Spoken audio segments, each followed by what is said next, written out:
Hello, ഇന്നൊരു മധുരമില്ലാത്ത കൊഴുക്കട്ടയായാലോ?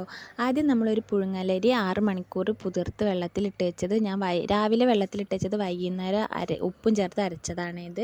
എന്നിട്ട് ഇതേ കൺസിസ്റ്റൻസി വേണം കേട്ടോ. എന്നിട്ട് നമ്മൾ അതിലേക്ക് കുറച്ചും കൂടി ആവശ്യത്തിന് അരിപ്പൊടിയും കൂടി ഇട്ടിട്ട് ജീരകവും തേങ്ങ ചിരകിയതും കൂടി ഇട്ടിട്ട് നല്ലോണം കുഴച്ചെടുത്തിട്ട് ഇതേപോലെ ബോളാക്കി എടുക്കണം.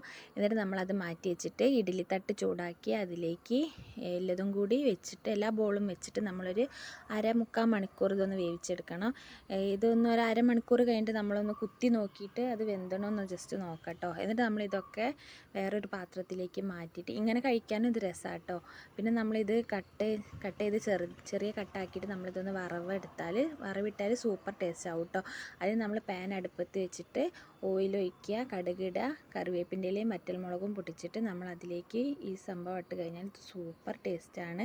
മധുരമില്ലെങ്കിലും ഷുഗർ